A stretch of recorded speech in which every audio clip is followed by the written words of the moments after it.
Company নেওয়ার ক্ষেত্রে আপনি তার মালটা জাস্টিফাই করবেন, তার প্রোডাক্ট যদি ভালো হয়। কোনো কোম্পানি প্রথম আপনার ব্র্যান্ড হয় না বা বড় একটি ব্র্যান্ড হিসেবে দাঁড়ায় না, তার পণ্য ভালো বিদেশে একটা পর্যায়ে এসে দাঁড়াইছে।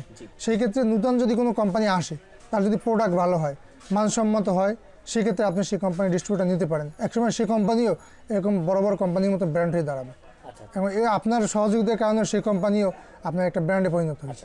যাই হোক, একটা বিষয় হলো, সেটা হলো আমার এই চ্যানেলে ডিলারশিপ ব্যবসার উপরে অসংখ্য ভিডিও আছে, বিভিন্ন গ্রুপের এবং বিভিন্ন প্রোডাক্টের ডিলারশিপ ব্যবসার অনেক আইডিয়া আছে। আসলে সব কোম্পানির, সব গ্রুপের আসলে সিস্টেমটা ভিন্ন, জানি এক এক কোম্পানি এক এক রকম। তো আসলে কোন কোম্পানির কী নিয়ম আসলে অনেকে জানে না, এই জন্য বয়তে মানুষ যায় না এবং সঠিক নির্দেশনা মানুষ পায় না। সেটার কারণে তারা কিন্তু ইচ্ছা থাকলেও সেখানে যেতে পারে না। তা আপনি বাংলাদেশের একটা স্বনামধন্য কোম্পানি যেটা এসিআই গ্রুপ, এসিআই ফুডের আপনি একজন সম্মানিত ডিলার। তো এই ডিলারশিপ নিতে হলে তারপরে তরুণ ভাইরা আসলে কি করতে হবে এবং কি কি লাগে? ডিস্ট্রিবিউটর সিস্টেম হলে প্রত্যেকটা কোম্পানির ভিন্ন ভিন্ন নিয়ম থাকে, এক একটা কোম্পানির নিয়ম এক এক রকম। বিশেষ করে আমি যে কোম্পানিগুলির ডিস্ট্রিবিউটর, এই কোম্পানিগুলির একাধিক কোম্পানির ডিস্ট্রিবিউটর, সেই ক্ষেত্রে আপনার এক একটা কোম্পানির নিয়ম, তারপরে ইনভেস্ট এক এক রকম। তো এটা হচ্ছে প্রত্যেকটা কোম্পানির আপনার ম্যানেজার থাকে, মার্কেটিং ম্যানেজার থাকে, আপনার রিজনাল সেলস ম্যানেজার থাকে, তারা আপনাকে তথ্য দিবে যে আমাদের কোম্পানির সিস্টেম এরকম, আপনি এত টাকা বিনিয়োগ করলে আমাদের এত পার্সেন্টেজ পাবেন, হ্যাঁ আমাদের এত সেল হবে। সেই ক্ষেত্রে তাদের সাথে পরামর্শ নিলে, তাদের কোম্পানির রুলস অনুযায়ী যদি আপনি ব্যবসা করেন, নিঃসন্দেহে আপনার ব্যবসা বলতে হচ্ছে আপনার কোনো ব্যবসায়ী লস নেই যদি আপনি আপনার মেধা খাটান এবং আপনি যদি মনে করেন যে আপনি ব্যবসায়ী মন মানসিকতা হন। উদাসী মন ভাব নিয়ে ব্যবসা করা সম্ভব না। ব্যবসা করতে হলে আপনার একটি ব্যবসায়ী মন মানসিকতা দরকার। সেই ক্ষেত্রে আপনার যে ব্যবসায়ী করেন, আপনি ডিস্ট্রিবিউটর ব্যবসা করুন অথবা আপনি কোনো দোকান দেন অথবা যে ব্যবসায়ী করুন, আপনি ব্যবসায়ী মন মানসিকতা, সবচেয়ে ব্যবসায়ী মনোবলটাই প্রাধান্য দিতে হবে। একদম প্রথম থেকে আপনাকে শুরু করি। এসিআই ফুড, এসিআই একটা কোম্পানি, নাম করা কোম্পানি। এই কোম্পানির ডিলারশিপ অনেকেই নিতে চাইবে এবং চায়।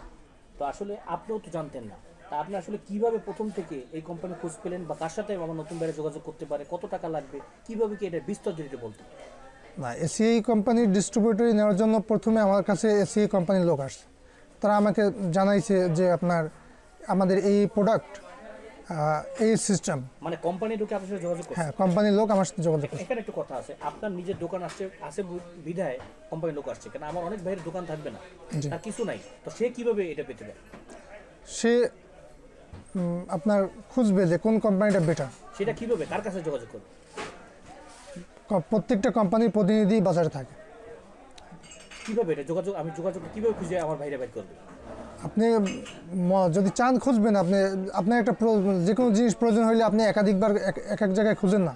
আচ্ছা, মানে অন্য কোনো কোম্পানির যে আছে ডিলার, তার সাথে যোগাযোগ করলে সে হেল্প, হ্যাঁ, যোগাযোগ করতে পারেন। অথবা আপনার মনে করেন নির্দেশিত একটা কোম্পানি, আপনি স্কয়ার কোম্পানি, এসিআই কোম্পানি, বিভিন্ন কোম্পানি মার্কেটে প্রোডাক্ট সাপ্লাই করে।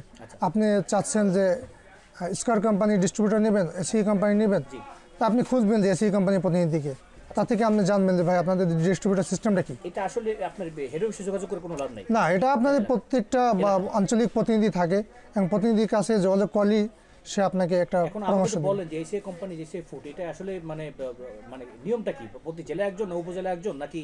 এটা প্রতিটা উপজেলায় একজন ডিস্ট্রিবিউটর, প্রতি থানায় একজন ডিস্ট্রিবিউটর থাকে। আচ্ছা, আপনি এসিআই আছে আর কাউকে দিবে না? না, প্রত্যেকটা উপজেলায় একজন ডিস্ট্রিবিউটর দেবে এবং ওই ডিস্ট্রিবিউটরের সাথেই কোম্পানির হেড অফিস থেকে আপনার কোম্পানির কর্মকর্তা পর্যন্ত আপনার সাথে যোগাযোগ করবে। এখন আপনি আমাকে একটা প্রশ্ন করেন যে এই যে আপনি আসেন এসিআই ফুডে, এখন আমিও নিব, সম্ভব না সেটা? না, সেটা সম্ভব না। আপনি যদি কোনো কারণে না থাকে সেক্ষেত্রে? হ্যাঁ, যদি আমি যদি না থাকি বা কোম্পানি কোনো কারণে যদি আমাকে সে পরিবর্তন করতে চায়, সেই ক্ষেত্রে আপনার সাথে সে যোগাযোগ করবে বা আপনি তার সাথে যোগাযোগ করতে পারেন। এখন আমাকে বলেন যে এসিআই ফুড আপনি ড্রেসিং নিছেন, কত টাকা লাগছে? বা আমার বন্ধুরাও নিতে পারে, অনেক জায়গায় খালি আছে, তারা নিতে চায়, কত টাকা লাগতে পারে? এখন প্রোডাক্টের উপরে, এসিআই কোম্পানির একটা প্রোডাক্ট না, একাধিক গ্রুপ আছে, গ্রুপ অনুযায়ী প্রোডাক্ট তারা নির্ধারণ করে। আপনার চাল থেকে? আমাদের চালের বিষয়টা হলো আপনার সর্বোচ্চ 1 লাখ টাকা হলেই হয়। মাত্র 1 লাখ টাকা হলে? হ্যাঁ, মাত্র 1 লাখ টাকা হলে আপনি এসিআই কোম্পানির চালের এই রাইস গ্রুপের ডিস্ট্রিবিউটরটা নিতে পারেন। সেটা 1 লাখ টাকা আপনি দিয়ে আপনি মালটা নিলেন, তাহলে আসলে ওরা লাভ দেয় কত? কেমন আপনার ইনকাম? মানে এটা আপনার লভ্যাংশ কি? এখানে পার্সেন্টেজ থাকে, 4% থাকে। আচ্ছা, আচ্ছা আচ্ছা, সেটা পেলো আর 1 লাখ টাকা নিলে সে নিতে পারছে। 1 লাখ টাকা দিলে সে নিবে। তাহলে অন্য কোনো চাল না, খালি এসি এর এইটা নিয়ে সে ব্যবসা করে চিন্তা করলো, তাহলে তার এই যে 1 লাখ টাকা সে- কেমন ইনকাম হতে পারে? প্রথমেই আপনার 1 লাখ টাকা বিনিয়োগ করার পরে আচ্ছা তারপরে সে দেখবে যে আমার ইনকাম কি। প্রথমে 1 মাস ট্রায়াল দিল, আচ্ছা, যদি না হয় সে বিনিয়োগ বাড়াবে। কোম্পানি কি এসআর টেসআর সব কিছু আছে কোম্পানি দেওয়া? সেটা আপনার ইচ্ছা। আপনি যদি কোম্পানির প্রতিনিধি নেবেন, যদি না নিতে চান আচ্ছা। তাহলে আপনি কোম্পানির প্রতিনিধির থেকে আপনি একটা পার্সেন্টেজ নিতে পারেন। সে টাকা দেবে যে আপনার দেন? হ্যাঁ, আপনাকে যে প্রোডাক্টটা কিনবে পার্সেন্টেজ ছেড়ে দেবে। আচ্ছা আচ্ছা, বুঝতে পারছি। মানে আপনার ওই কোম্পানি ওই কোম্পানি যে একটা প্রতিনিধি রাখতে যে বেতন রাখতো সেটা আপনাকে দিয়ে দেবে? সেইটা না, মানে আপনাকে একটা কমিশন দেবে, 2% কমিশন বাড়াই দিল আপনাকে। কমিশনটা বাড়াই দিবে, জি। সেটা তো চাইলে আপনি নিজে দিতে পারেন যে আপনি যদি নিজে মানে যদি আমি নিজে মার্কেটিং করি, আচ্ছা সেক্ষেত্রে মনে করেন যে আমার প্রতিনিধি প্রয়োজন নেই, আচ্ছা সেক্ষেত্রে কোম্পানি আমাকে ওই এসআরজি থেকে একটা কমিশন আমাকে ছেড়ে দিবে। আচ্ছা, তাহলে আপনি এই যে একটা চমৎকার একটা কোম্পানির আপনি ডিলারশিপ নেওয়ার ক্ষেত্রে তরুণরা যদি এই দিকে আগায় যে ডিস্ট্রিবিউটরশিপ আর ডিলারশিপ নিতে চায়, এটা কেমন হতে পারে আপনার মনে হয়? অবশ্যই ভালো হবে, কারণ ব্যবসা মাধ্যমে একটা দেশ সফলতার দ্বারপ্রান্তে দাঁড়ায়। পৃথিবীতে যে দেশই অর্থনৈতিকভাবে আপনার উন্নত, প্রত্যেকটা দেশই ব্যবসার মাধ্যমেই উন্নয়ন করছে। আচ্ছা, আপনি আরেকটা কথা বলেন ভাই, এই ডিলারশিপ নেওয়ার ক্ষেত্রে কি মানে স্বনামধন্য প্রতিষ্ঠিত কোম্পানি নেওয়াটা জরুরি বা উচিত কিনা? স্বনামধন্য- কোম্পানি, এই যে চালের কোম্পানি বা অন্যান্য প্রোডাক্টের কেউ চিনেও না এরকম, এগুলো নেওয়া কি ভালো হবে নাকি প্রতিষ্ঠিত কোম্পানি দেখে শুনে মানুষ নেওয়া? আপনি একটা কোম্পানি নেওয়ার ক্ষেত্রে আপনি তার মালটা জাস্টিফাই করবেন, তার প্রোডাক্ট যদি ভালো হয়। কোনো কোম্পানি প্রথম আপনার ব্র্যান্ড হয় না আচ্ছা বা বড় একটি ব্র্যান্ড হিসেবে দাঁড়ায় না, আচ্ছা তার পণ্য ভালো বিদেশে একটা পর্যায়ে এসে দাঁড়াইছে। জি। সেই ক্ষেত্রে নতুন যদি কোনো কোম্পানি আসে, তার যদি প্রোডাক্ট ভালো হয়, মানসম্মত হয়, সেক্ষেত্রে আপনি সেই কোম্পানির ডিস্ট্রিবিউটার নিতে পারেন। একসময় সেই কোম্পানিও এরকম বড় বড় কোম্পানির মতো ব্র্যান্ড হয়ে দাঁড়াবে আচ্ছা এবং আপনার সহযোগিতার কারণে সেই কোম্পানিও আপনার একটা ব্র্যান্ডে পরিণত হয়েছে। আচ্ছা, কোম্পানি আপনাকে কি দিচ্ছে?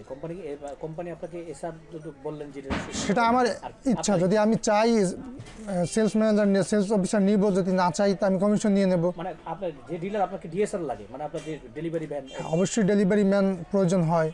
যদি আপনি নিজে ডেলিভারি দিতে পারেন, যদি নিজে পরিশ্রম দিতে পারেন, সেক্ষেত্রে আপনার জন্য উপকার। আচ্ছা আচ্ছা ওই টাকাটা আপনার সেফ থাকলো।